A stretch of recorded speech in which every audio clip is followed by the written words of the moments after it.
Hello, ഇന്ന് ഞാനിത് എങ്ങോട്ടാണ് ഒരുങ്ങി നിൽക്കുന്നതെന്നായിരിക്കും അല്ലേ. എൻ്റെ ഒരു ഫ്രണ്ടിൻ്റെ കല്യാണം ഉണ്ട് കേട്ടോ. അപ്പോൾ അതിന് പോകാൻ വേണ്ടിയിട്ട് ഒരുങ്ങി റെഡിയായിട്ട് നിൽക്കുക കേട്ടോ.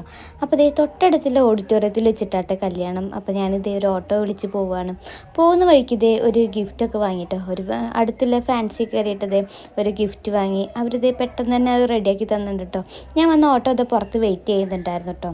അപ്പോൾ ഇതേ വേഗം ഗിഫ്റ്റൊക്കെ റെഡിയാക്കി ഞാൻ ആ ഗിഫ്റ്റായിട്ട് ഇതേ നേരെ ഓഡിറ്റോറിയത്തിലേക്കാട്ടോ പോകുന്നത്. ഓഡിറ്റോറിയത്തിൽ എത്തിയപ്പോൾ ഇതേ അവരുടെ സഭേൻ്റെ പ്രാർത്ഥന നടന്നുകൊണ്ടിരിക്കുക കേട്ടോ. ചെക്കനും പെണ്ണും ദേ ആ സൈഡിലിരിക്കുന്നതാട്ടോ. അപ്പോൾ ദേ ഹോള് നിറച്ച് ആൾക്കാരുണ്ടായിരുന്നു, അത്യാവശ്യം നല്ല ആൾക്കാരുണ്ടായിരുന്നു കേട്ടോ.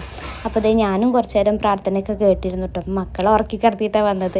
ലേറ്റ് ആവുമോ എന്ന് പേടിച്ച് ഞാൻ അതേ പ്രാർത്ഥന കഴിഞ്ഞപ്പോൾ തന്നെ വേഗം ഗിഫ്റ്റൊക്കെ കൊടുത്ത് അവരെ കൂടെ ഒരു ഫോട്ടോയൊക്കെ എടുത്തിട്ടോ. ദേ ചാടി കേടി ഫുഡ് കഴിക്കാനും ഇരുന്നു. ദേ നല്ല വിഭവസമൃദ്ധമായ ഊണായിരുന്നു കേട്ടോ. ഉപ്പേരിയും അച്ചാറും മീൻകറിയും ചിക്കൻ കറിയും എല്ലാം ഉണ്ടായിരുന്നു. അതിൻ്റെ ഇടയിൽ ദേ അമ്മേൻ്റെ ഒരു ഫ്രണ്ടിനെയൊക്കെ കണ്ടു.